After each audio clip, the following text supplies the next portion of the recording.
a lanzar de manera conjunta entre la Fundación Innovate, que es la unidad de vinculación tecnológica de CONICET, y TH Asesores, algunos por ahí ya saben, otros no. El origen de este servicio, de este plan anual de capacitaciones, es del año pasado, a principios del año pasado, firmamos un convenio entre TH Asesores y Innovate.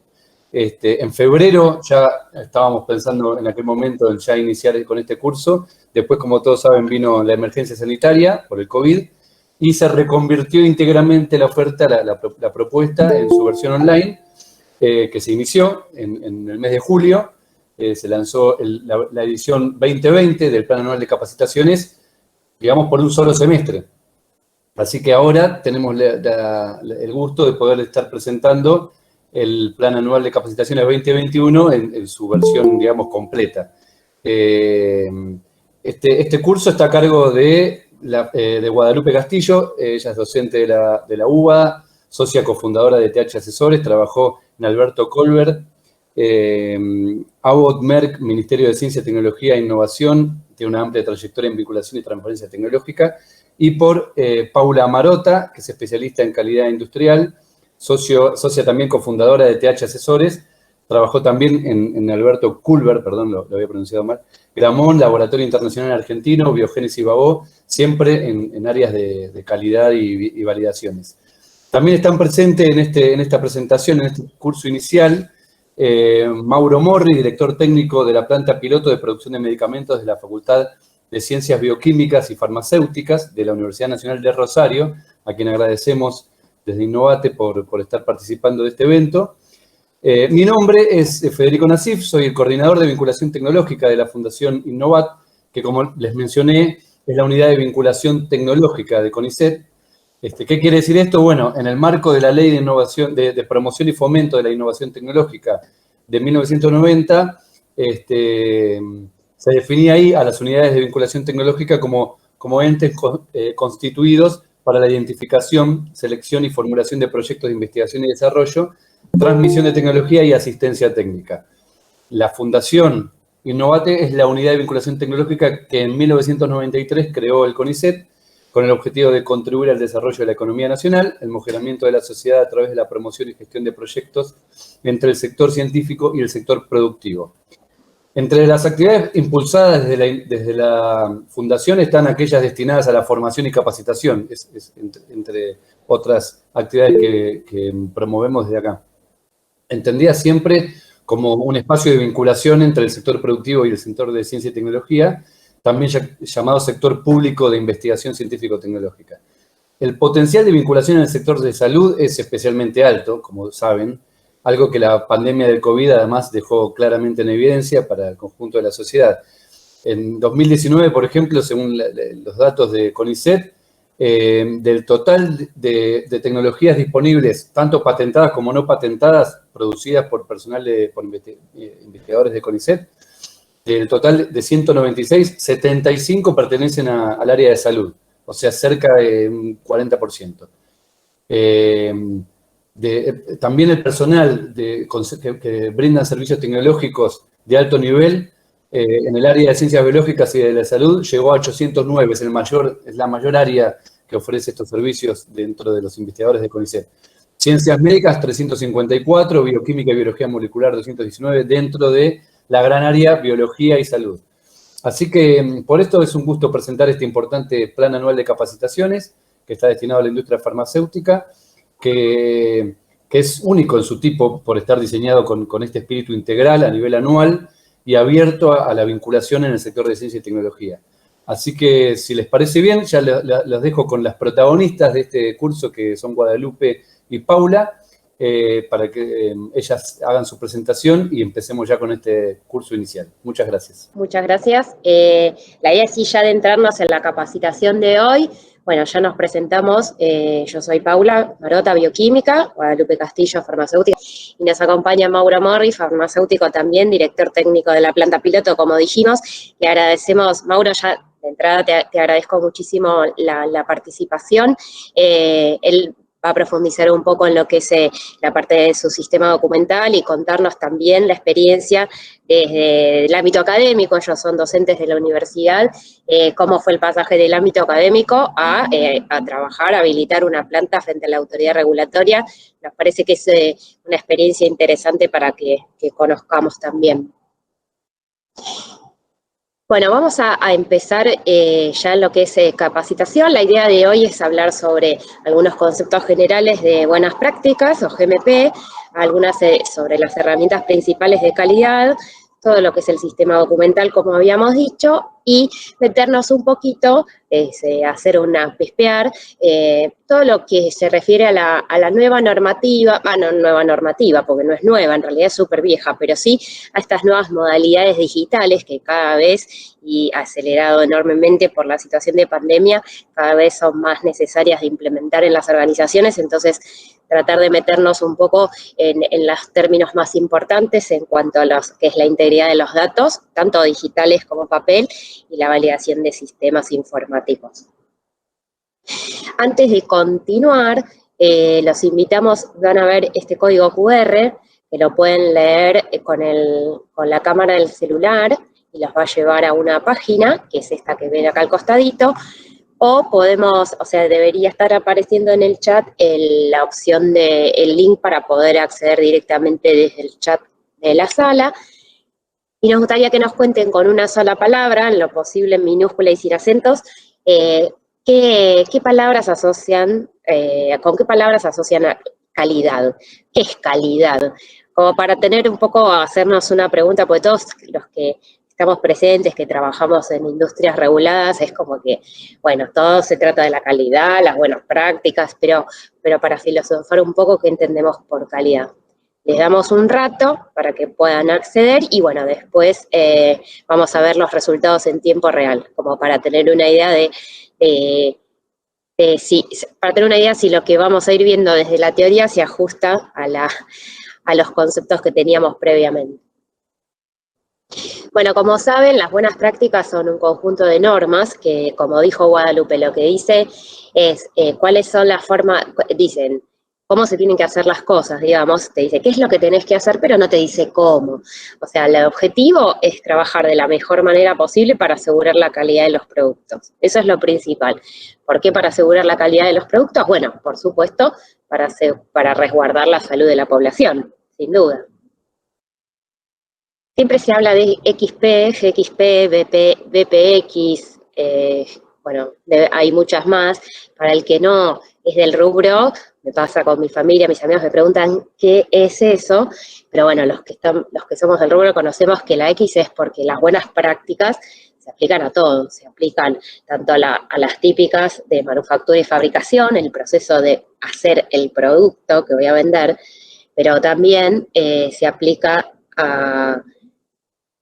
también a las prácticas de laboratorio, o sea, las buenas prácticas de laboratorio, que es cómo hacer los controles de calidad, distribución y transporte, son una banda, un montón, eso ya sabemos, almacenamiento, documentación, de ingeniería, así que por eso es que lo importante de esto es que para cualquier sector que participe, como decía Guada, en los procesos de fabricación de productos regulados, todos van a tener que guiarse por formas de hacer las cosas que permitan asegurar la calidad. Un poco como introductorio vamos a hablar de la regulación en Argentina. Todo lo que son productos regulados para consumo humano están regulados por el Ministerio de Salud. Del Ministerio de Salud depende ANMAT, que es un ente descentralizado que aplica específicamente para cuidado de salud, o sea, medicamentos, productos médicos, domisanitarios, cosméticos. Y específicamente para medicamentos está el Instituto Nacional de Medicamentos, justamente INAME, que es lo que conocemos. Ellos son los que emiten las buenas prácticas, emiten una ley, una disposición que tiene carácter de ley que dice, bueno, esto es lo que tenés que cumplir. Pero no es la única guía que existe. Esto es lo principal, ¿no? Obviamente, pero también hay otras guías que son interesantes. La Farmacopea Nacional Argentina, que además de incluir las disposiciones de buenas prácticas de fabricación, también incluye los requerimientos para controles de calidad de materias primas, la forma de realizar ensayos, los requerimientos, especificaciones de calidad, también de especialidades medicinales, de productos médicos. El equivalente en Estados Unidos es la USP, también está el equivalente europeo, la EP, el equivalente japonés, que es la farmacopea japonesa. Cabe destacar que justamente la farmacopea argentina y la japonesa son las únicas que se encuentran disponibles en forma gratuita y online. En la bibliografía para tener el acceso. Existen, como habíamos mencionado, las normas ISO 9000. Para clarificar y diferenciar, las normas ISO no son específicas para productos del cuidado de salud, son guías que sí hablan de la implementación de sistemas de calidad y son de suscripción, digamos, voluntaria. El que quiere, ya sea una fábrica de tornillos o una distribuidora, puede certificar el cumplimiento de estas normas. Las guías ICH, que son muy interesantes y también se encuentran disponibles y en forma gratuita online, que son un compendio entre los países de más alta vigilancia, donde lo que vamos a encontrar sí son un poquito más de guías detalladas sobre, nos vamos acercando al cómo hacer las cosas, no tanto al deber normativo, sino a la implementación práctica. Y las guías PICS, que son también guías generales de compendio entre, digamos, de acuerdo entre autoridades sanitarias de varios países, entre los cuales está Argentina, que unifican los criterios de buenas prácticas en general de fabricación. Eso también habla de la adhesión a partir de, por ejemplo, en Argentina se actualizó la normativa en el año 2018 en adhesión a los criterios de las guías PICS y es como un reflejo de la tendencia general de armonización en el mundo, que es lo que lo habrán escuchado un montón. La tendencia hoy es que todos los países usen los mismos requisitos y los mismos requerimientos para establecer las disposiciones de buenas prácticas. Una buena práctica de fabricación y bueno, ver un poco el ejemplo de una planta que tiene origen público, como es la planta de producción pública de medicamentos de la Universidad Nacional de Rosario, la Facultad de Bioquímica, de Ciencias Bioquímicas y de Farmacia. Así que lo invito a Mauro a que me robe la pantalla y nos cuente un poco su experiencia y cómo organizaron ustedes su sistema documental.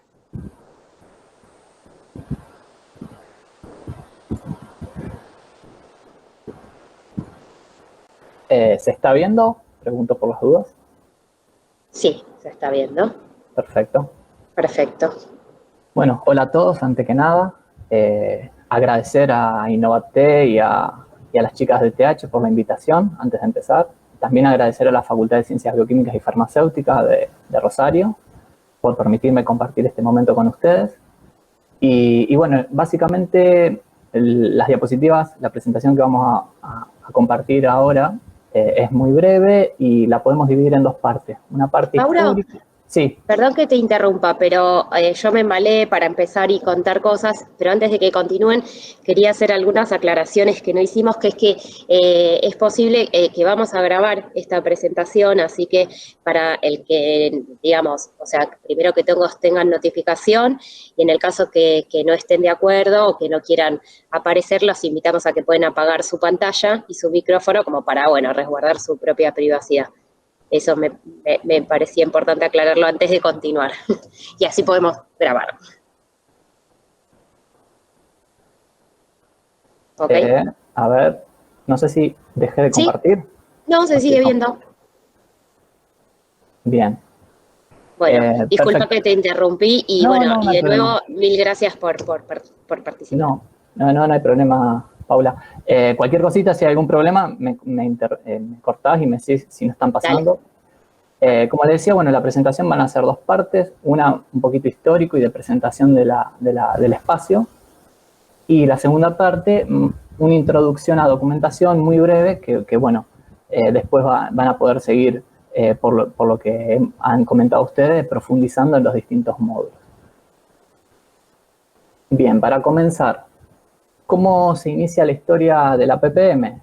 El origen de la planta piloto está relacionado con lo que era la sección de producción de farmacia del Hospital Centenario. Para quienes no conocen, el Hospital Centenario está a media cuadra de la Facultad de Bioquímica y Farmacia. Con el paso del tiempo, esa zona, esa estructura quedó obsoleta y no podía cumplir con las nuevas normas que iban exigiendo otras condiciones. Entonces, desde la facultad se comenzó a pensar en construir un nuevo espacio. Es así que se construye una primera planta piloto en una zona aledaña a la facultad que pertenecía en su momento al taller de mantenimiento de la universidad.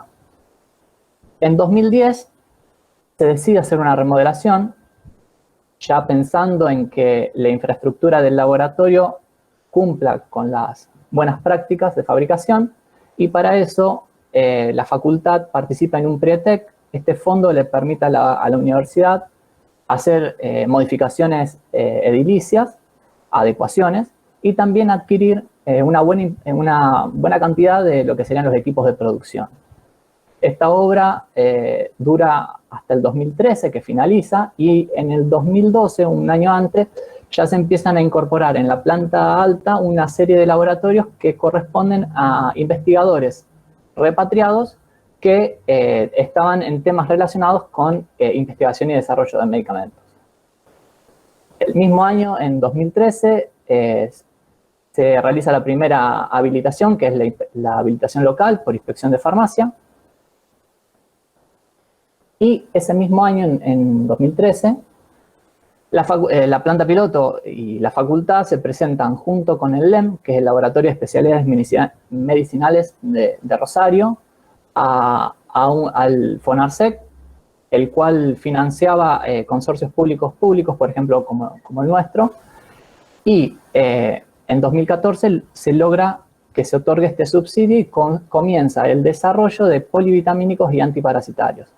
Esto consistía en financiamiento para las dos partes, y una de las partes, o sea, la facultad, realizaba la formación del personal, y los temas estratégicos eran los que recién mencioné, y luego, finalizado el tiempo, lo interesante de este proyecto era que las dos pasantes pasaban a ser parte del personal estable del LEM. Esto finalizó en el 2017, así que la verdad que fue una experiencia muy interesante y muy fructífera.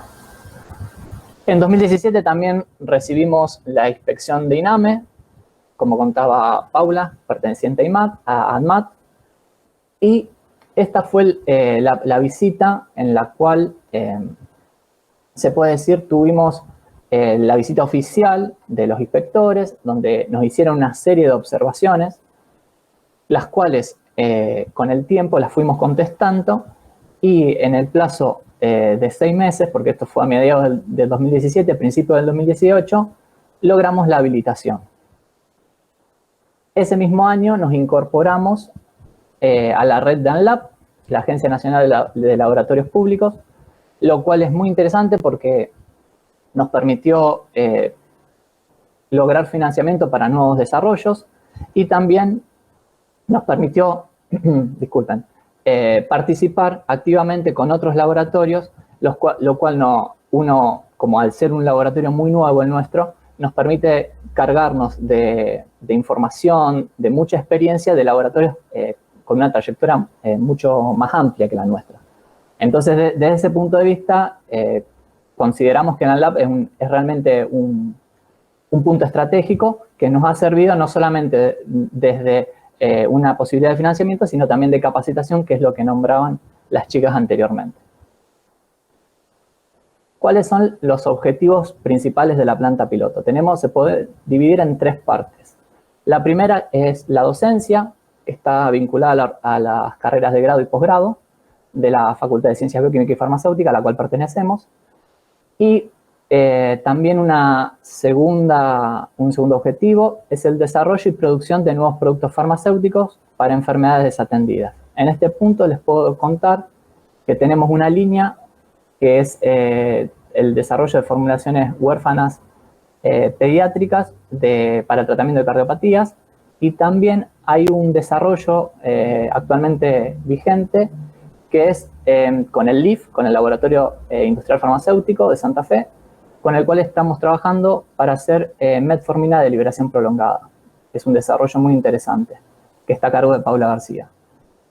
Y hay un tercer desarrollo que está, bueno, todavía no puedo contar demasiado porque estamos terminando de ultimar detalles, que si logramos cerrar todos los puntos, probablemente a mitad de año se esté iniciando, también relacionado con enfermedades desatendidas. Y finalmente, en el último punto, lo que es la extensión y la vinculación tecnológica, tanto con efectores públicos como privados. Por ejemplo, en este punto les puedo mencionar que realizamos servicios de control de calidad, siempre claro está que nuestras capacidades instaladas lo permitan.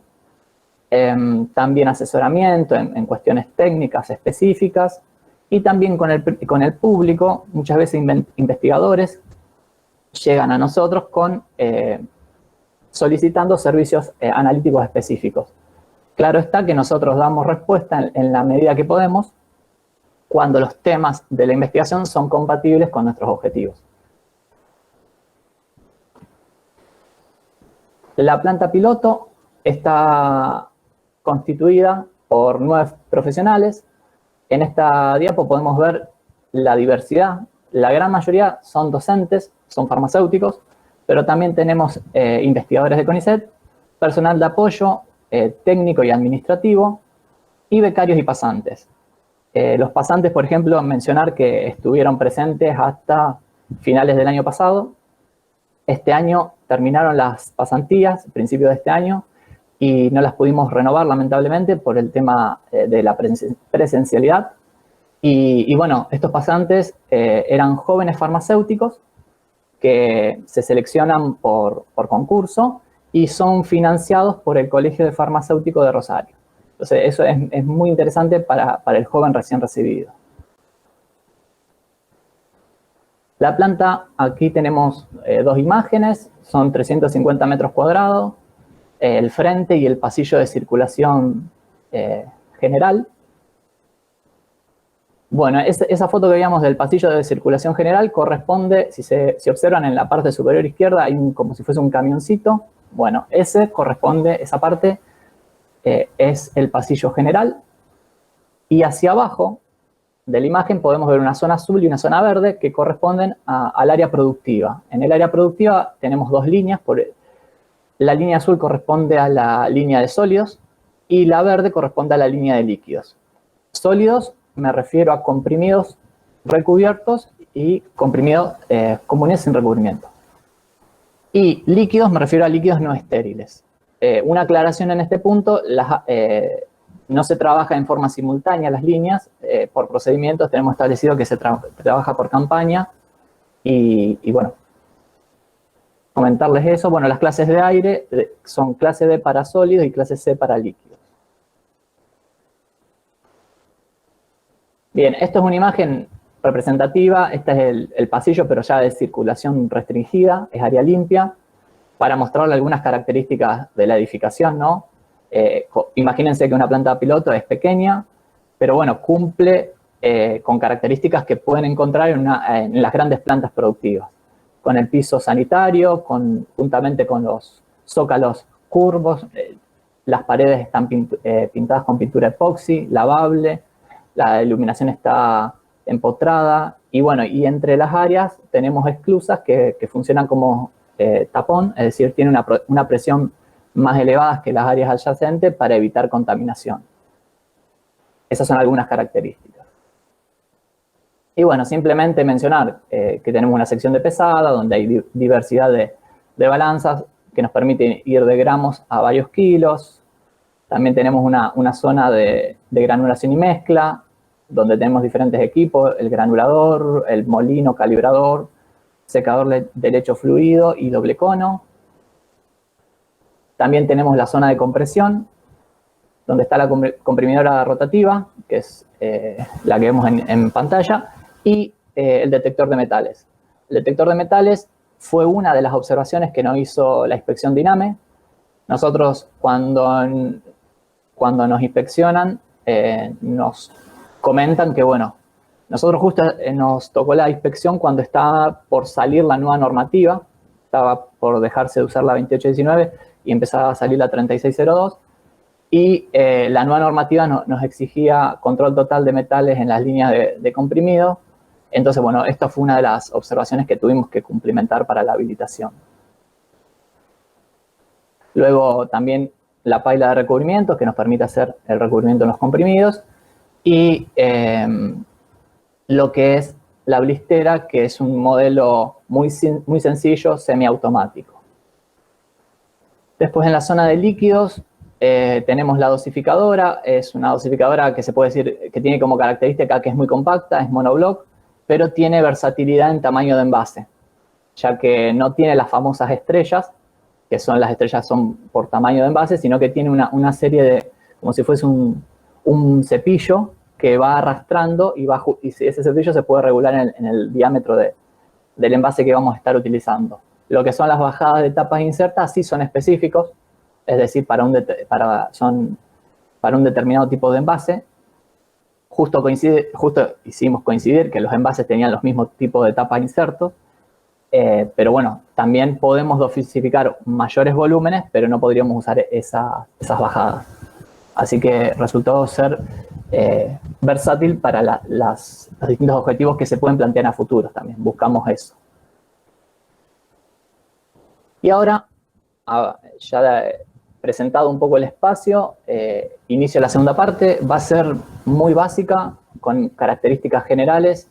La idea no es profundizar, ya que van a tener, como dijimos, módulos específicos. Y contarles un poquito algunas características generales que a nosotros nos resultaron muy útiles, que cuando empezamos muchas veces hablamos con las chicas de TH y siempre es la duda de hasta dónde escribir, cuánto completar un documento, cuántas secciones del documento, cuánta información. Bueno, hay algunas características generales que tenemos que tener bien claras para empezar. Después, obviamente, se va aprendiendo y uno se va capacitando. Simplemente nombrar el marco legal como para entrar en tema: la Ley Nacional de Medicamentos, la 16463, el decreto 1490 del 92 para la creación de la ANMAT, el decreto 150 que actualiza lo que es la producción, elaboración, fraccionamiento de drogas, medicamentos y comercio exterior. Y ya llegando más a la actualidad, la disposición 3602, que es la guía de buenas prácticas de fabricación para elaboración, importadores, exportadores de medicamentos de uso humano, la cual fue modificada, tiene una modificación que es la 3827. Como decía Paula bien al principio, esta guía está ayornada, es decir, está al tono de normas internacionales, las PICS, las ISO, las ICH. Así que estas normas tienen un correlato también en normas internacionales.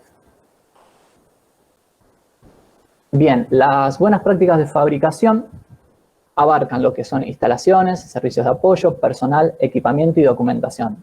Nosotros ahora vamos a ver brevemente lo que es documentación.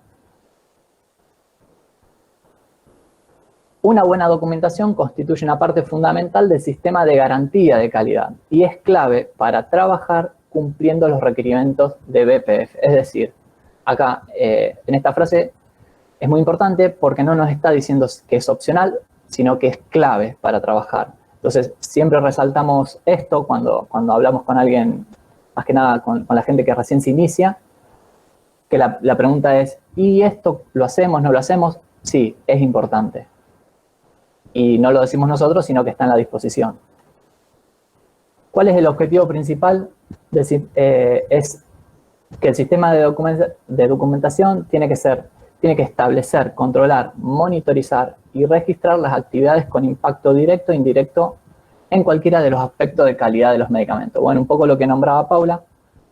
¿Cuál es el objetivo principal de la documentación? Tener un control sobre la calidad del medicamento y tenerlo, obviamente, mediante registros. Esto es para mostrar un poquito la estructura, los niveles de documentación del sistema de gestión de calidad. Empezamos por la política, que va a corresponder a las directrices del sistema de gestión de calidad. Por debajo, en la pirámide, vamos a encontrar el manual de calidad, que va a ser el que describe al sistema de gestión de calidad de acuerdo con las políticas y objetivos de calidad que establezcamos, ¿no?, para la empresa. Y va a responder a la pregunta ¿qué debe hacerse?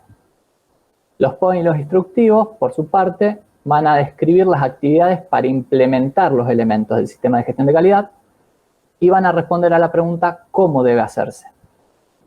Y finalmente, en la base de la pirámide, tenemos los registros planillas, que es la evidencia objetiva. Y lo que nos vas a responder es a la pregunta, ¿cómo se hizo?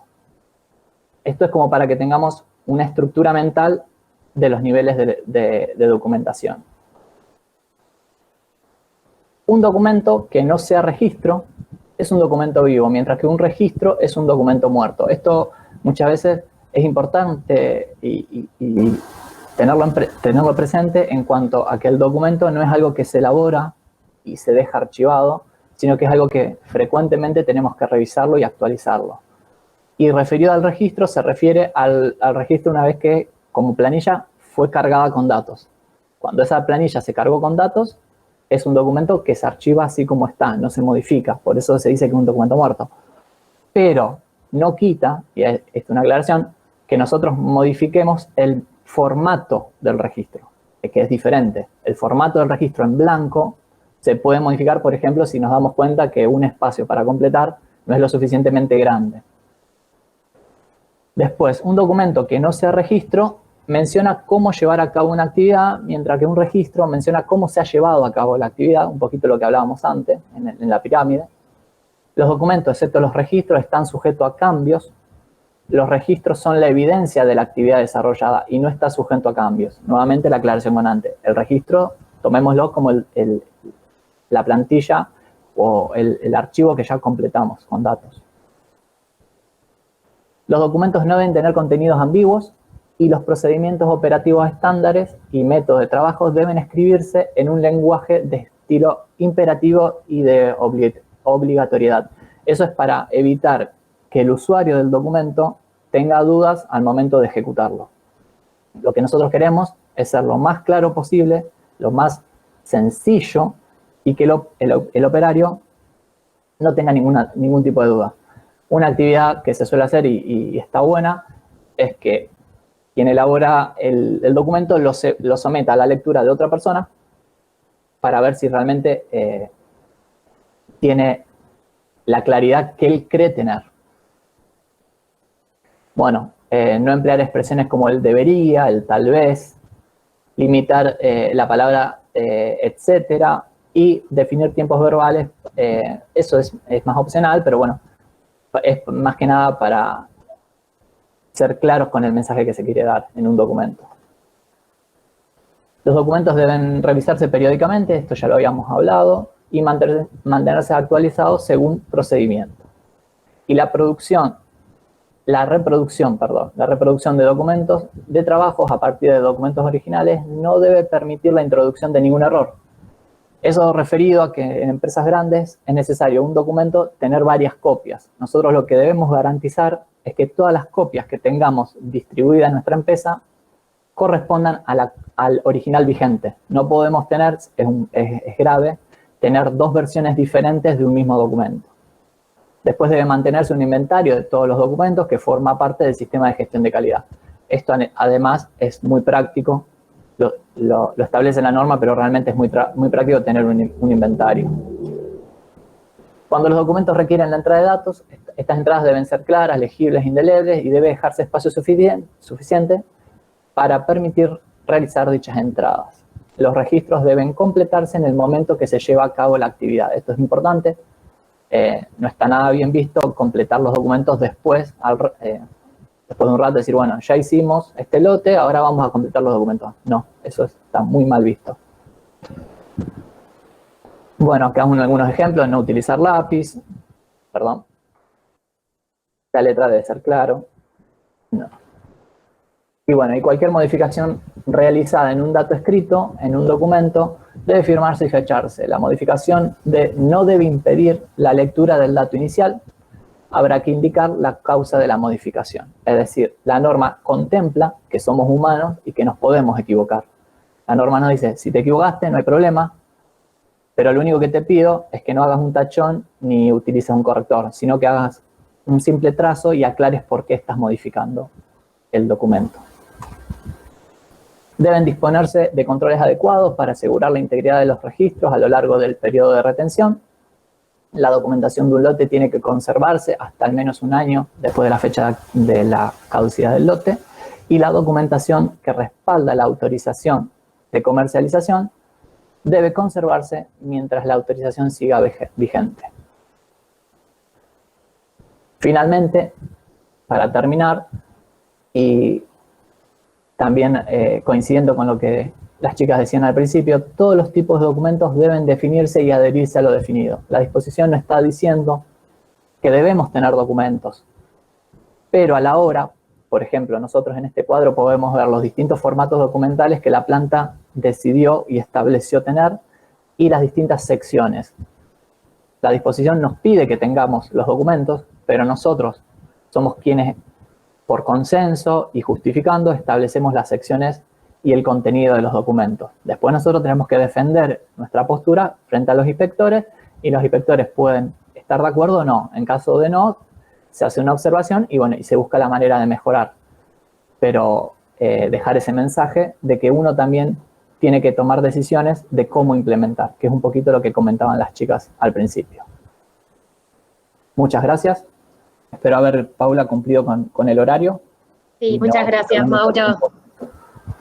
Dejo de compartir. No, bueno, dale, yo y empiezo a compartir yo. Bueno, muchísimas gracias, Mauro. Súper claro. De todos modos, algunos conceptos los vamos a seguir tratando ahora. Perfecto.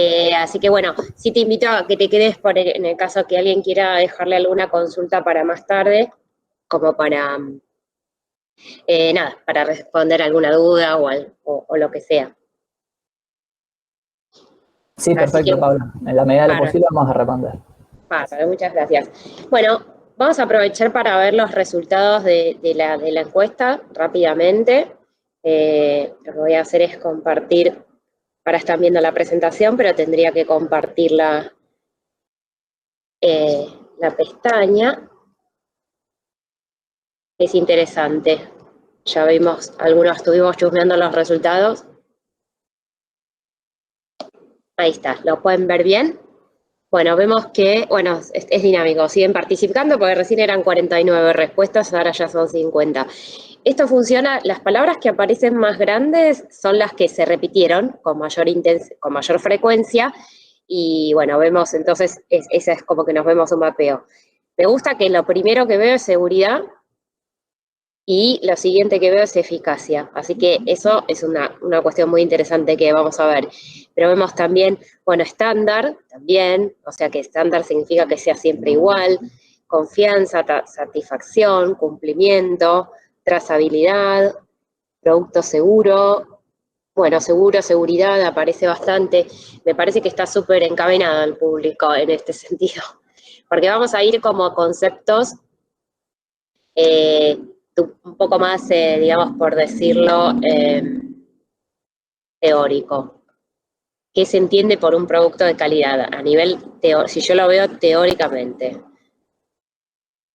Bueno, en realidad, o sea, obviamente que la gestión de calidad es la aplicación de las buenas prácticas, por supuesto, con enfoque basado en riesgos, esa es una parte de las actualizaciones de la normativa y de los conceptos de gestión de calidad, y siempre incorporando la mejora continua.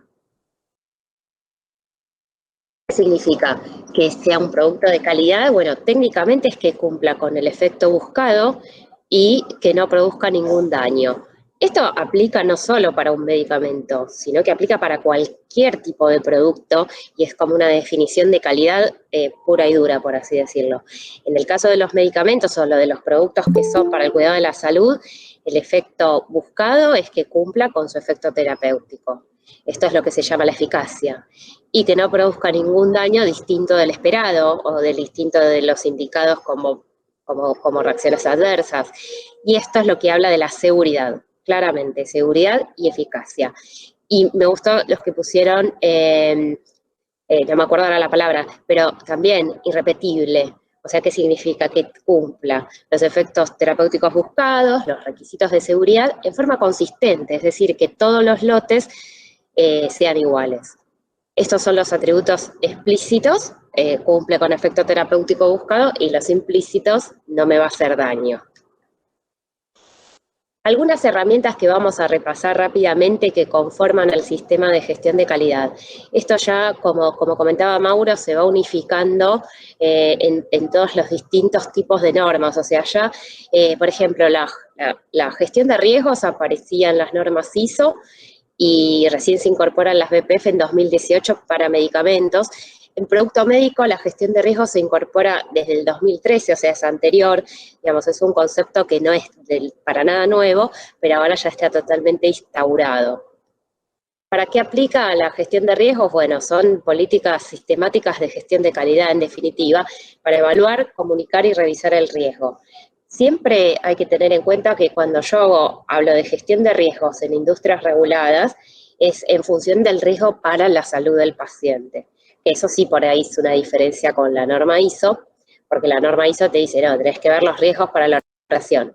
Pero acá, como estamos hablando del cuidado de la salud de los pacientes, lo que yo tengo que hacer el foco es esta instalación, este equipo, este desvío, esto que pasó, este proceso, bueno, sí falla. ¿Qué riesgo puede representar para la salud del paciente?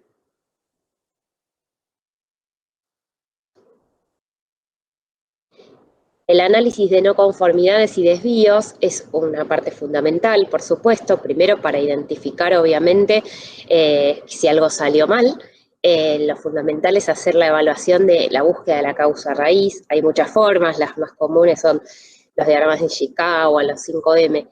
El objetivo principal de la detección de desvíos, o sea, es obviamente eliminar el desvío, o sea, que ofrecer una barrera para que algo que salió mal no salga al mercado. Pero también es evaluar por qué pasó y tratar de evitar que vuelva a ocurrir. Y parte de los requerimientos en lo que es la evaluación de desvíos, llamémosle desvíos, no conformidades, se puede llamar hallazgos, bueno, de distintas maneras, pero es algo que o bien el producto salió mal o no cumplí con un procedimiento establecido, o no cumplí con algo que pide la norma, con un requerimiento regulatorio, normativo. Bueno, eso es lo que se tiene que registrar, evaluar por qué sucedió y tratar de evitar que vuelva a ocurrir. Y por último, verificar si yo las medidas que tomé, tanto como para contener ese desvío inicial, como para tratar de evitar que ocurra, efectivamente sirvieron. ¿Cómo se hace esto? Bueno, en principio puedo establecer métodos de verificación posterior a la implementación de acciones, pero también siempre es muy importante hacer la evaluación de las tendencias y caracterizar los tipos de desvío que suceden en planta y analizar la frecuencia.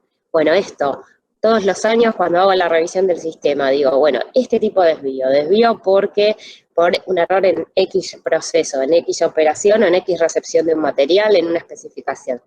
Se repite muchas veces, o sea, todos los años tengo 60 desvíos de este tipo, 10, 20, los que sean. Bueno, mi objetivo tiene que ser tratar de bajarlo. Si se sigue repitiendo es porque evidentemente las acciones no fueron eficaces. Bueno, obviamente la capacitación del personal, que no se trata solamente de armar un plan de capacitación que por ahí cumple, por ahí no. Tiene que ver primero con una etapa de inducción que va a ser conocer, obviamente, esta parte de conocer de qué se tratan las BPF, conocer una organización, saber cuáles son los procesos internos. También hay una etapa de formación que tiene que ver no solo, capacitar no es hacer leer al personal los 25 procedimientos la primera semana, porque no se va a acordar ni nada. La formación está dado por la práctica y en general la práctica está dada con el acompañamiento de una persona que ya sabe hacer el trabajo y que puede, digamos, supervisarlo, decirle cómo hacer, transmitir su experiencia y su conocimiento. Y bueno, por supuesto también la idea es evaluar la eficacia, como decíamos antes, como puede ser un buen indicador en los análisis de causa de los desvíos o no conformidades, por ejemplo, bueno, ¿cuántos de estos desvíos se pueden ser atribuibles a una falla en la capacitación? Ese es un indicador muy lindo para trabajar en calidad. Los que vamos agregando son todos procedimientos, o sea, arriba ven que ponemos procedimientos, que son los procedimientos que tienen que estar de alguna forma documentados dentro del sistema. Bueno, los controles de cambio, que sobre todo lo principal es ver que el cambio sea implementado en forma programada y evaluar el impacto que ese cambio puede tener en siempre con la visión de riesgo, riesgo para la calidad del producto, para la salud del paciente. Las acciones correctivas, preventivas y de mejora, en general se habla de, o sea, se pueden implementar a partir de una identificación de oportunidad de mejora o de una identificación de un desvío. La acción inmediata es la que yo implemento para contener ese desvío cuando sucedió. Identifico un producto que no cumple, identifico un proceso que no cumplió la especificación, bueno, tengo que detenerlo, retenerlo, identificarlo, decir no se puede utilizar. Esa es la acción inmediata. Digo, bueno, ¿qué hago? Rechazo el producto, reproceso, acción inmediata, contención. La acción correctiva es, bueno, ¿qué hago con eso? Tengo que reetiquetar, tengo que reprocesar o lo tengo que tirar. Y análisis de causa. Bueno, ¿por qué sucedió? ¿Porque la persona no estaba capacitada? Bueno, tengo que capacitar al personal. ¿Porque el procedimiento no estaba escrito, no estaba claro? Tengo que actualizar el procedimiento.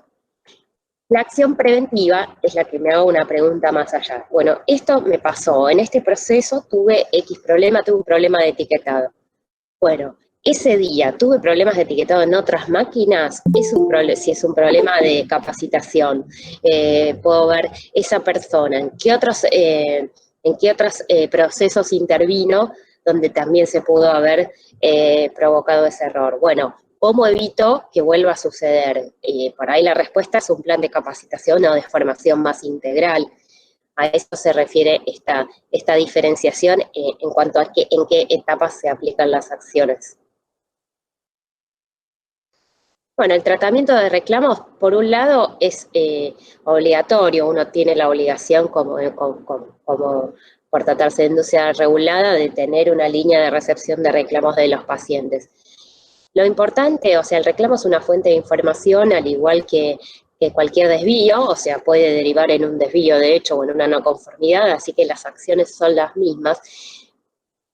Tip importante, la recepción. Sepan que cualquier persona que esté en la organización puede llegar a recibir un reclamo. Entonces es muy importante que toda persona que pueda llegar a atender un teléfono tenga capacitación sobre qué es lo que tiene que preguntar, qué es lo que tiene que pedir, cómo tiene que pedirlo.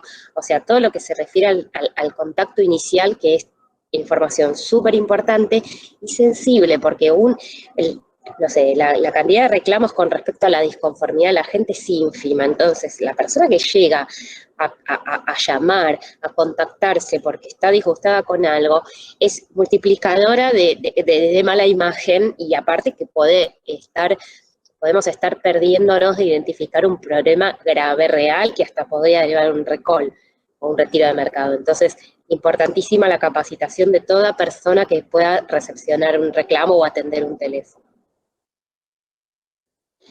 Sobre auditorías, bueno, por supuesto que es también un requerimiento normativo, pero es una oportunidad para la mejora, para identificar, o sea, qué mejor que hacer una auditoría interna y encontrar yo los problemas del sistema y no que los encuentre la autoridad sanitaria. Entonces, bueno, obviamente que no se trata solo de auditorías internas, sino también a proveedores, lo cual es cada vez más crítico y sensible, porque ya los procesos están cada vez más atomizados. Entonces son pocas hoy en día las plantas que hacen todo, siempre vamos a tener alguna etapa o algo del proceso que se terceriza, entonces es importantísimo. Uno de los módulos del PAC va a hablar del tema justamente de calificación de proveedores, las metodologías, es un mundo importante.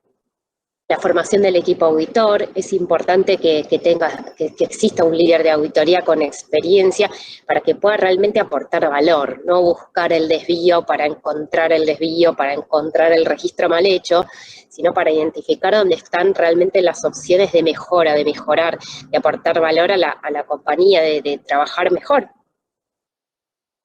Y bueno, siempre tener en cuenta que calidad también tiene que ser auditado, entonces ese equipo auditor tiene que incluir a alguien que pueda ser independiente de calidad, que tenga igual la formación y los conocimientos, pero que pueda auditarlo de forma independiente. Y por último, la revisión por la dirección, que es algo que también se incorpora en 2018, que es interesante porque para preparar medicamentos, porque las normas ISO lo hablan prácticamente desde sus primeras versiones, involucra. Es fundamental que se haga, primero para conocer cómo está funcionando el sistema de gestión, si se cumplen los objetivos de calidad, pero sobre todo para lograr el compromiso de la dirección, el compromiso para la asignación de recursos, para cumplir con esos objetivos de calidad, para identificar esas oportunidades de mejora. No me voy a extender mucho más en esto porque son herramientas, digamos, cada herramienta tiene su complejidad y tiene mucho para desarrollar, pero bueno, es interesante hacer un paneo dentro de lo que son las buenas prácticas, cuáles son las herramientas principales que se tienen que manejar. Ahora sí, un poco ya lo habló justamente Mauro del tema de documentación, de los tipos y niveles de documento, que se les suele decir niveles en cuanto a como una especie de jerarquización. Pero bueno, básicamente lo que sirven es para comunicar esto mismo. Si yo no digo cómo, o sea, para comunicar y asegurar que hagamos todas las cosas de la misma manera, para evidenciar fundamentalmente los registros, asegurar que las cosas se hicieron de acuerdo a lo establecido, de acuerdo a lo requerido por la norma, en el momento adecuado, y ahí ya nos vamos a meter en otras, nos vamos metiendo más en lo que se refiere a la integridad de datos.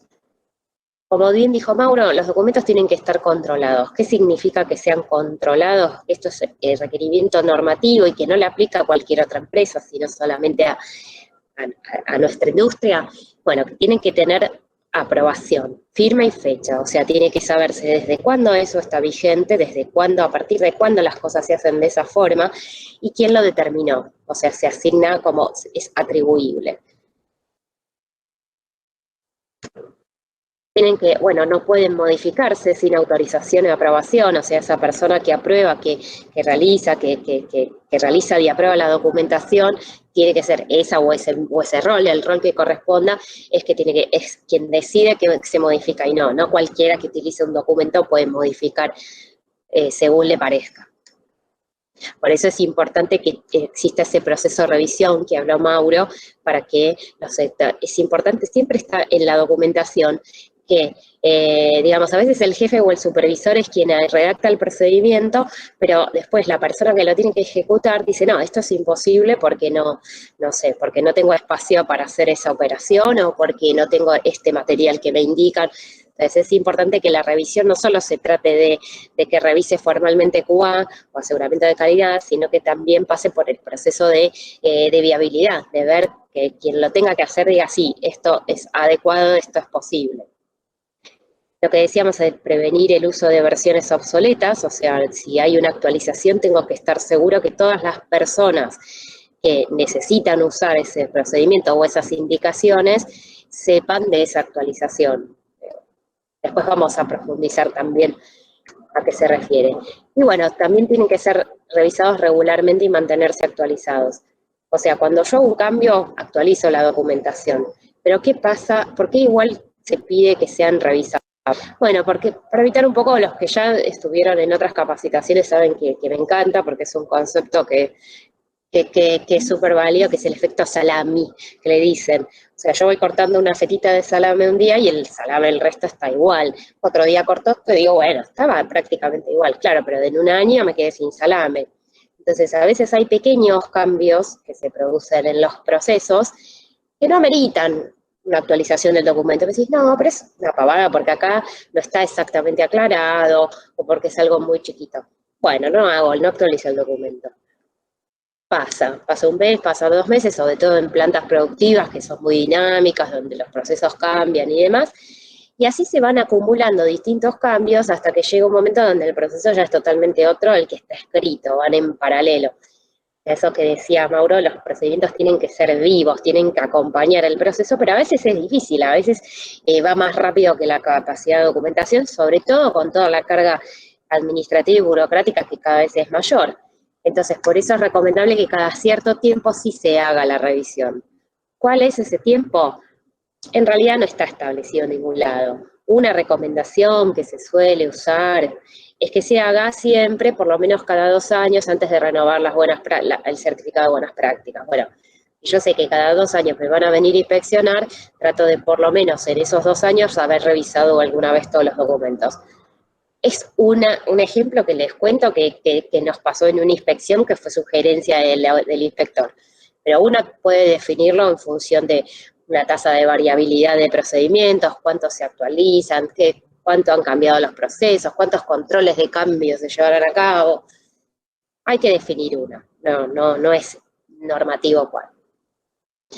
Bueno, espero que hasta acá vayamos bien, nos queda un ratito más, y ahora sí nos vamos a meter bien en lo que se refiere a la integridad de datos. ¿Por qué integridad de datos? Bueno, primero, porque la migración a formatos digitales se hizo imperativa. Este año 2020, ya si antes nos parecía que era necesario porque es más cómodo, porque el papel no hay espacio ya que tengamos para guardar tanto papel, no nos alcanzan los depósitos, lleva más tiempo, un montón de cosas, pero la realidad es que el tema, la situación epidemiológica, la situación de pandemia hizo que esto se haga ya prácticamente obligatorio casi, porque o sea, la posibilidad de que la gente pueda trabajar remota desde su casa requiere que trabajemos en sistemas digitales. De todos modos, la integridad del dato hoy vamos a hacer un foco en eso, la comparación papel, sistema informático, dato electrónico, dato digital.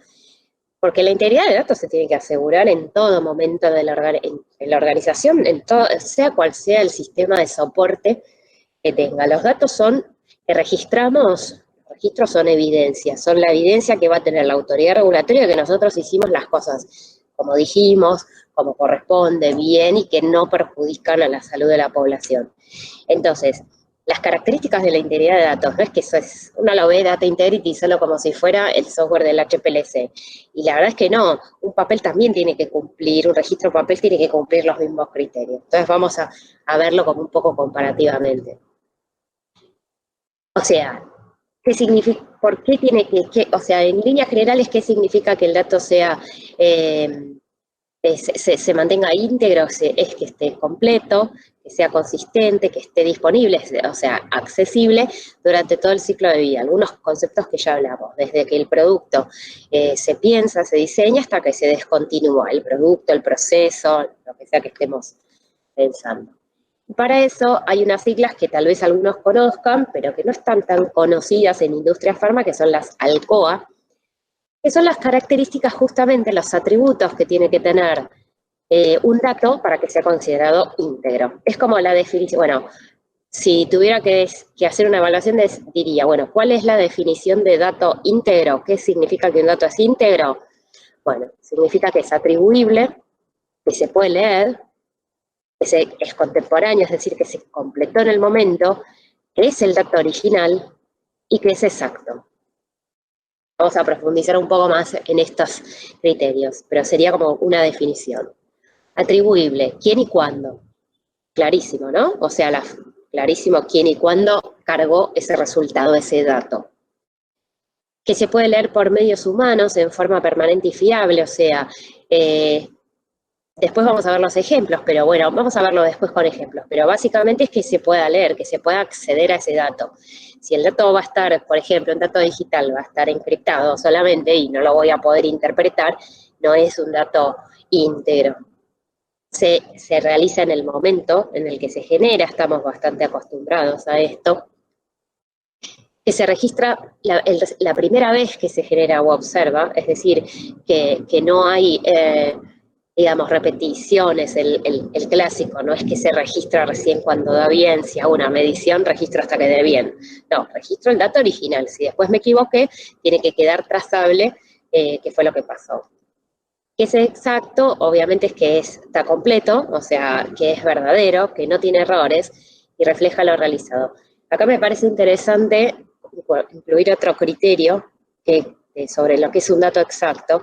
Los datos están compuestos por el dato en sí, o sea, el resultado, lo que yo anoto, y el metadato, que es el contexto que le da significado. Para verlo más fácil, un buen ejemplo de metadato sería las unidades de pesada. O sea, si yo pongo un registro de pesada que dice 5, el dato tampoco no es exacto, no es justamente íntegro, porque ¿qué 5 qué? Peras, kilos, gramos, toneladas. Entonces, ese metadato que le da contexto es lo que hace que sea completo. Importante para tener en cuenta al momento de registrar y al momento de pensar un sistema informático también de registro. Entonces vamos a comparar ¿Qué sería que sea atribuible en papel? Claramente la firma, gancho, iniciales, puño y letra, a lo que tanto estamos acostumbrados. En el sistema electrónico, bueno, es, por un lado, que yo pueda acceder a través del Auditrel a quién cargó ese dato, y que ese usuario y contraseña estén resguardados. O sea, que yo pueda decir, tengo un usuario electrónico, la firma, digamos, electrónica, la firma digital o electrónica, depende, vamos a después a ver cuál es la diferencia entre cada una, que pueda decir, bueno, esta operación, este proceso o este dato fue cargado por esta persona inequívocamente. Tiene problemas como también tiene problemas la firma, por supuesto. Bueno, que sea legible claramente en papeles, que sea obviamente en letra clara, si será un tema de conversación y de capacitaciones cuando no entendemos lo que escriben, pero también que sea en un archivo adecuado, o sea que, porque tengo que tener cuidado, no puedo tener el archivo en el sótano si el sótano es inundable, si es una zona de napas bajas, o si es un lugar que está muy expuesto al sol y se puede incendiar, o sea, yo tengo que poder, digamos, acceder a leer el resultado en todo el ciclo de vida del producto. En el sistema electrónico es muy importante tener en claro cuáles van a ser los formatos de backup. Un ejemplo fácil y claro para resumirlo.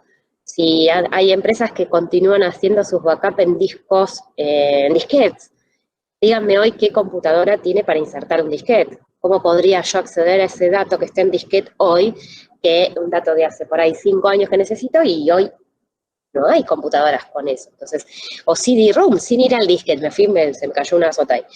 O sea, o un CD. Esta computadora que yo tengo no tiene lectora de CD. Entonces, esas son las cosas que hay que tener en cuenta en el momento de poder acceder al sistema. También hablamos de lo de la encriptación que les comenté antes. En lo contemporáneo, en el papel ponemos la fecha y la hora, fácil. El sistema electrónico le gana por goleada al papel porque el Auditrel permite automáticamente identificar fecha y hora, es mucho más difícil de adulterar.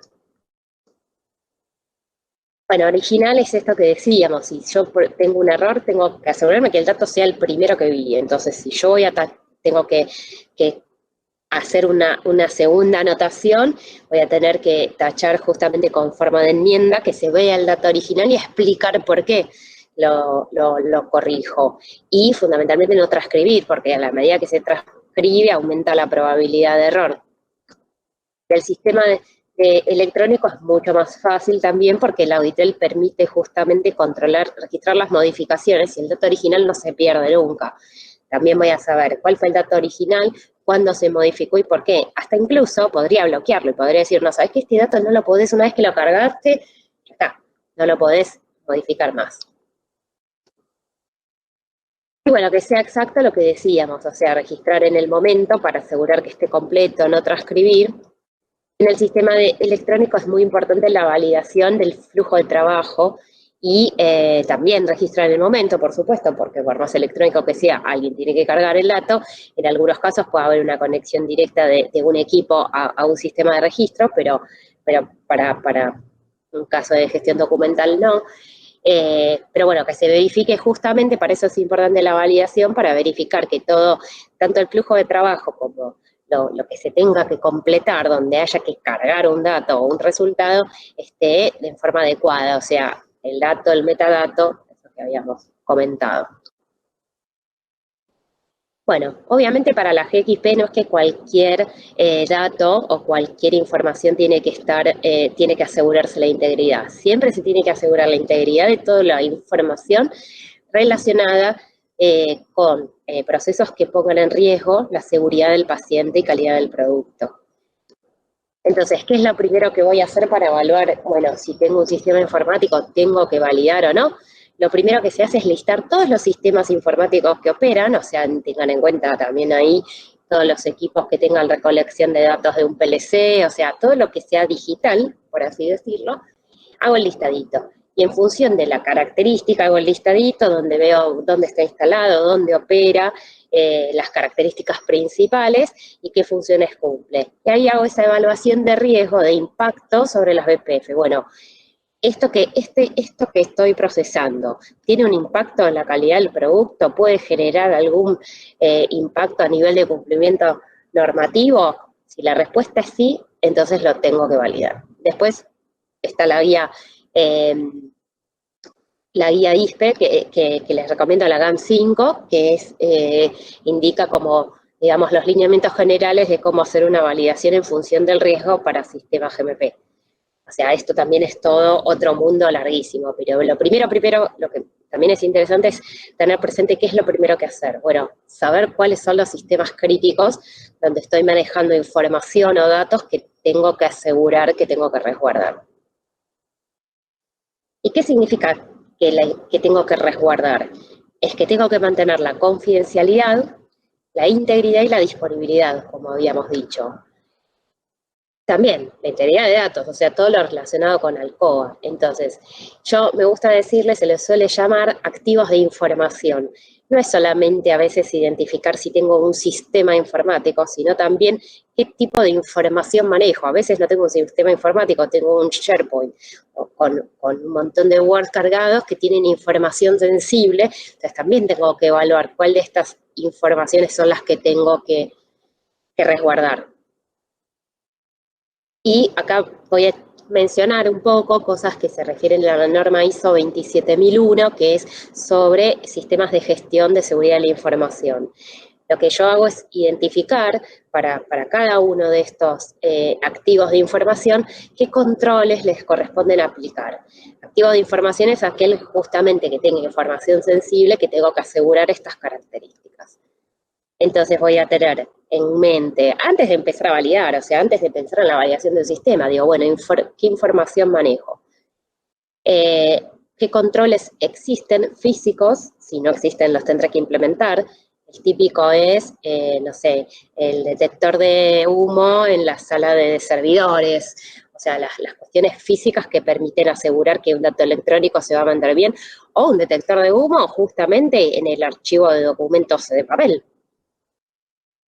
Los técnicos o los técnicos operativos que tiene que ver en el caso de por ahí de información digital, bueno, qué cosas tendrían que guardarse encriptadas, o bueno, sí, esto rápidamente, los que pudieron ver en LinkedIn el evento, pusimos un ejemplo claro que hace poco surgió, que se hackeó, por ejemplo, la base de datos de unos ensayos clínicos de la vacuna COVID que estaba desarrollando, si no me equivoco, el laboratorio AstraZeneca en Inglaterra, que, o sea, justo los datos que accedieron no fueron críticos, pero los hackers accedieron, pero igual lo que decían es que, bueno, la información mucho no les sirvió para nada, porque los datos críticos de COVID en realidad los guardaban encriptados. Entonces ahí vos estás segura, bueno, puedo tener una falla de seguridad, pero si me roban la información, no van a poder divulgarla, digamos, o sea, no pierdo la confidencialidad.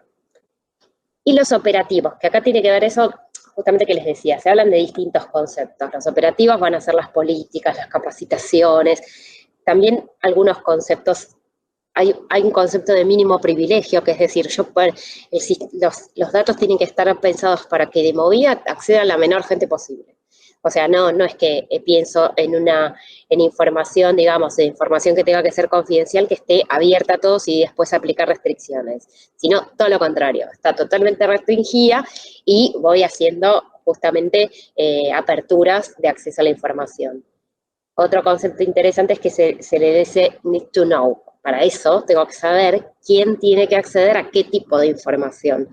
Lo mismo pasaría con un sistema informático cualquiera. ¿Quién tiene la capacidad de acceder a tal operación, a tal transacción? ¿Quién aprueba el producto terminado? ¿Quién accede a las fórmulas maestras? Bueno, esa es un poco la forma de pensar la seguridad de la información. ¿Y qué hace que un sistema informático en sí cumpla con las buenas prácticas? ¿Cómo lo aseguramos? Bueno, justamente haciendo la validación en condiciones de operación de todas las actividades que maneja este sistema informático, o sistema informático puede ser ya sea de recolección de datos como de gestión interna. Lo que tengo que hacer es probar desafiarlo, o sea, más allá de las típicas calificaciones de instalación y de establecimiento de los requerimientos de usuario y la caracterización, es también probar que desafiar y que todas las actividades operan justamente de forma segura, inviolable, confiable y traceable.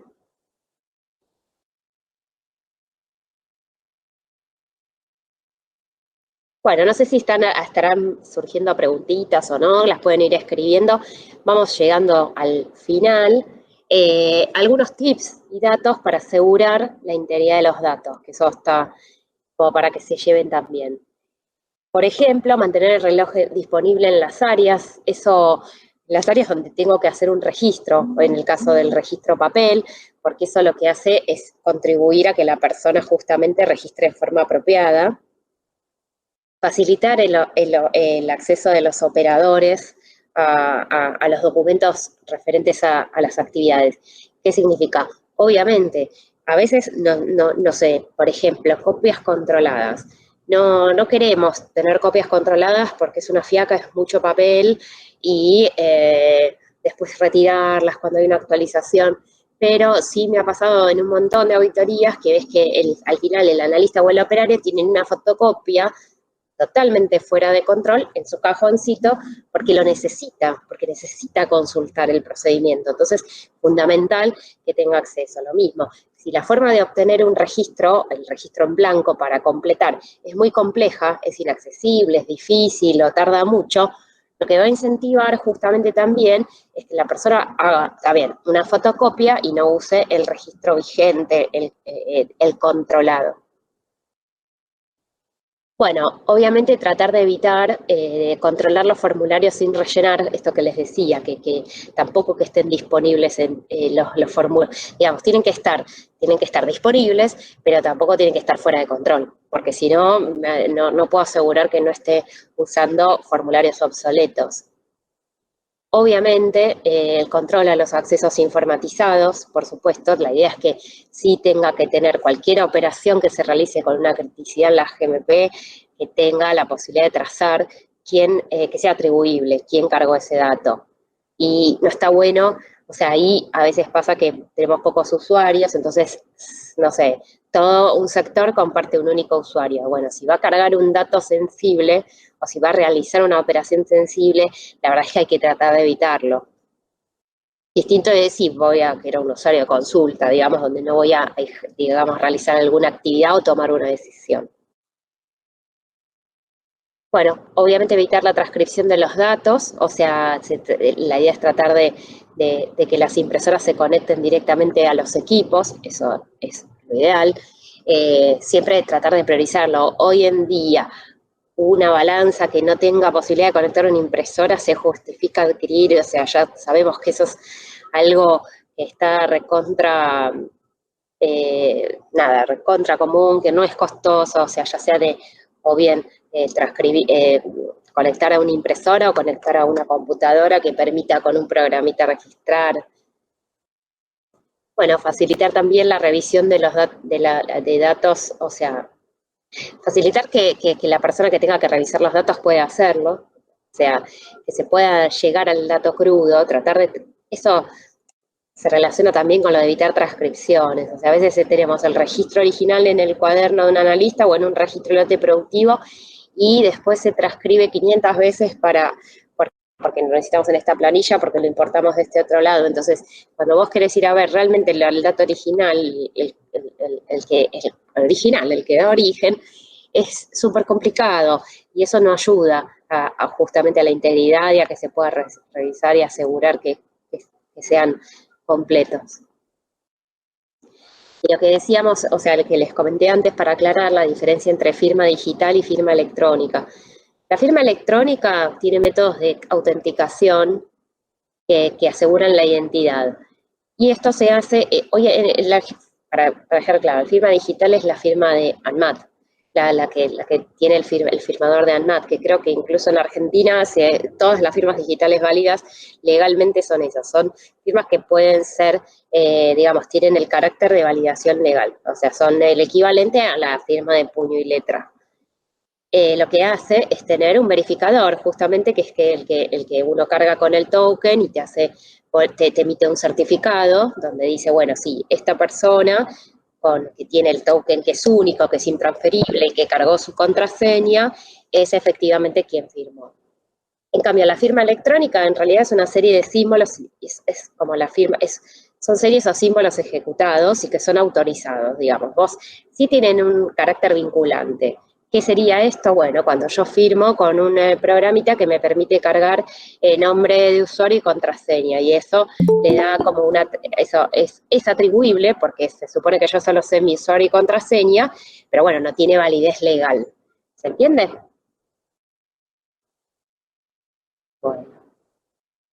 Bueno, hasta acá entonces todo lo de datos. Así que yo lo que voy a hacer, bueno, ya habíamos visto el Mentis, que también vemos seguridad.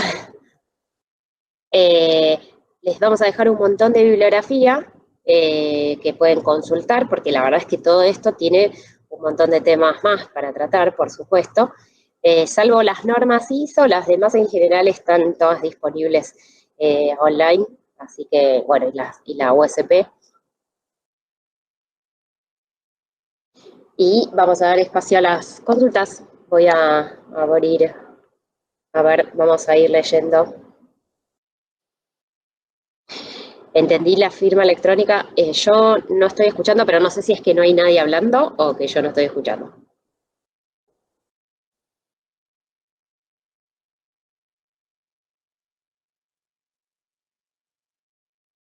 Bueno, la firma, bueno, voy a ir leyendo las preguntas del chat, que no sé si habrá muchas. Y si alguien quiere abrir micrófono, no hay problema, también. Consulta, ¿sería correcto que en una misma cara de la hoja de un batch se coloque muchas veces la fecha y firma? En realidad, esto, digamos, lo que se suele hacer es que si vos depende en qué momento completes cada cosa, vos tenés que poner la fecha y firma, o sea, si lo completas en momentos distintos. Si vos lo pones una sola vez en el batch, asumís que todo eso lo hiciste en el momento. Por ejemplo, si vos tenés una serie de pasos de elaboración y solamente y firmás, una sola vez firmás y una sola vez pones la fecha, decís, bueno, todo lo hice en ese momento, en esa fecha, pero si son muchos pasos es difícil. Por eso en general en los paso a paso se suele poner un check varias veces. No sé si responde la pregunta, pueden contestar por ahí. Yo sigo mientras y cualquier cosa retomamos. Entendí que la firma electrónica no tiene validez legal. Efectivamente, o sea, la firma digital es la única con validez legal, en el sentido de legal frente a una, por así decirlo, legal, no significa que sea ilegal la otra, sino frente a un conflicto de tipo contratos y ese tipo de cosas, pero sí es aceptable siempre que se valide para lo que son registros BPF. O sea, lo que se suele hacer, que se toma como criterio lo que indica la CFR 21 para lo que es firma electrónica, es que se pide una doble validación de datos. Entonces, si eso se hace así, se hace una firma digital con doble validación de datos y el sistema se valida, es aceptable como cumplimiento a nivel del requerimiento de validación para las buenas prácticas. Espero que se entienda. Pero digamos, a los fines legales formales, es solo la firma que tiene una validación frente a algún ente de certificación. En el caso de Argentina, y es gratuito, está el MAT, pero también se puede hacer frente a certificadores internacionales que los hay, o sea, que son programitas que uno se baja que bueno, que hacen lo mismo que hace el firmador de MAT, que te da un token y que te da la opción de cargar contraseña para firmar. Un proveedor entrega sus informes con firma digital. ¿Qué certificados debe proporcionarlos? El informe tiene que venir, o sea, el propio archivo te va a adjuntar un certificado. Por ejemplo, el PDF Sign tiene un certificado que te viene con el propio documento. O sea, vos podés abrir, cuando abrís ese PDF vas a ver que tenés como una, no sé, bueno, uno se abre un cuadrito de diálogo que te va a decir, bueno, esta es la certificado de tal firma. El PDF Sign lo que tiene es que no es que te, digamos, también es una validación en el que te hace, digamos, te autentica, por así decirlo, autentifica que la persona que firmó es la única que tiene acceso a haber firmado ese documento, entonces esa es la relación con respecto a lo atribuible que puede ser.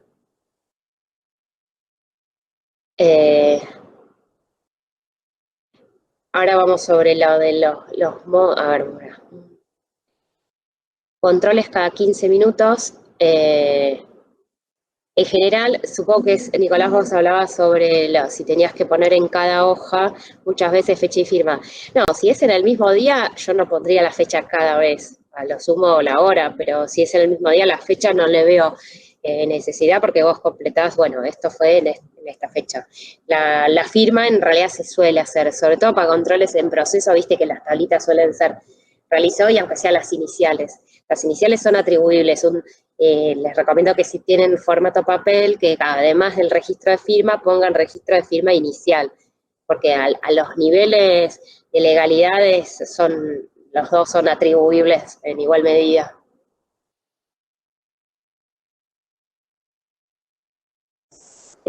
Si podrían invitar a estas, sí, por supuesto. Pueden invitar a quien quieran a estas capacitaciones. Hoy tuvimos muchísima gente, así que si saben de alguien que se quedó afuera, les pedimos disculpas, pero bueno, la verdad es que se sumó más gente que la que se había inscrito en sí, así que no nos dio tiempo de prever otra plataforma. Pero sí, por supuesto, siempre que sea gente que le pueda interesar, serán bienvenidos. Posibilidad de que nos envíen, sí, vamos a enviar la presentación, les va a llegar el material junto con el link para realizar la encuesta de satisfacción, que en este caso, en este módulo, a todos los que completen la encuesta, que hayan participado, por supuesto, les vamos a enviar también el certificado. Las hojas, buenas tardes, bueno, una pregunta, las hojas de cálculo de Excel se consideran como parte de la integridad de datos. ¿Cuán seguras son? ¿Se deben validar dichas hojas de cálculo? Sí, o sea, depende cuál sea el dato que cargo en el Excel. O sea, si yo lo que cargo en un Excel es una tabla de seguimiento, no es crítico, hago esa evaluación del impacto, pero si yo hago una cuenta que va a determinar un valor de una dosis, sí es crítico y sí se tienen que validar. La realidad es que, bueno, la forma de validar las hojas de cálculo es otro tema, no es exactamente validable como tal porque no se conoce cómo está programado el Excel, pero hay estrategias que se pueden abordar para asegurar que el dato que calcula, sobre todo si está haciendo una cuenta, y ni hablar si está haciendo una cuenta y si es el registro primario, digamos, si yo no voy a registrar en otro lado eso. Entonces hay estrategias que se pueden aplicar para validarlo, para verificar que con controles de acceso, bueno, y la verificación de que esté bien la cuenta. Si se valida solamente con ese cuadro de diálogo al abrir archivo, en el momento de una auditoría de un ente regulatorio pueden pedirnos algún certificado de esa firma digital. Diana, por ahí sí podés explayar un poco más porque ahí no sé bien qué sería, qué contiene el cuadro de diálogo, si es solamente la advertencia de solo lectura, si te pide contraseña, habría que ver, ampliar un poco más. Con respecto a los próximos módulos, les comento que sí, en realidad este es el módulo inicial como de lanzamiento y es gratuito, pero los próximos módulos sí son con inscripción paga. Obviamente hay, hay un montón de opciones de acuerdo a la cantidad de personas. No comentamos que, o sea, si ustedes están desde una organización, pueden contratar como vacantes, por así decirlo, y que a cada módulo se asista según el interés, según el perfil de puesto, digamos, como que no es que hace falta que vaya la misma persona, que asista la misma persona a todos los módulos, puede cambiar según el contenido. A cualquiera que quiera info, los invitamos a escribirnos a PAC 2020 o bueno, ahora o si quiere quedarse charlando después, yo ahora justamente paso para la parte del mail, que también lo dejamos acá por si lo quieren escanear para poder contactarse por consultas. Otra consulta en cuanto a documentación impresa, informes de validación y calificación. ¿Puede ser por ambas caras o solo una cara? No, por ambas caras es súper recomendable, primero porque por los árboles, o sea, nosotros recomendamos un montón tratar de minimizar el uso de papel. Y aparte que no hay ningún problema mientras se vea bien de los dos lados y no se tape la documentación, no hay requisito de que sea. Uno lo suele hacer por una sola cara porque no tenés la impresora que lo hace automático y porque es más rápido. Pero en realidad lo ideal es que si podemos disminuir el uso de papel, bienvenido. ¿Alguna otra duda?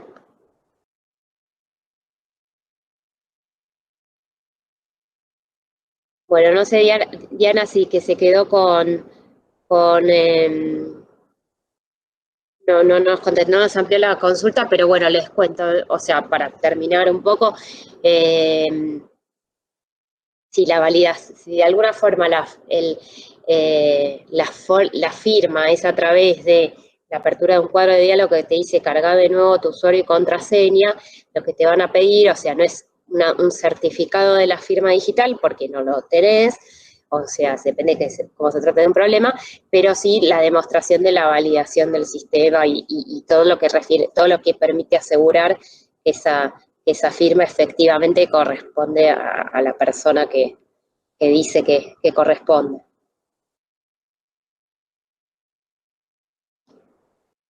Bueno, no sé si alguien quiere comentar algo más.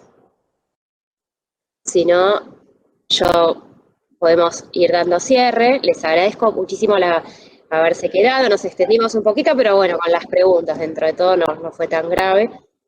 Mauro, te agradezco muchísimo la participación. Gracias a ustedes y a todos los presentes. Buenísimo. Y bueno, si alguno quiere después, eso, tenemos los mails de todos, les va a llegar para contestar la encuesta, para poder recibir el certificado y el material. Y bueno, obviamente quedamos en contacto si alguno tiene alguna duda adicional que pueda surgir sobre lo que vimos hoy o leyendo el material, nos pueden también contactar por mail, que no hay ningún problema. Bueno, buenísimo. Muchas gracias entonces. Y otra cosa muchas gracias, Pablo, a todos. Bueno, estuvimos un poquito sobrepasados en capacidad con respecto a lo previsto y a los inscritos. Seguramente también vamos a dejar en nuestro canal de YouTube esta charla de hoy para alguno que se haya quedado afuera. Así que los invitamos también a comentarlo si saben de alguien que no pudo participar.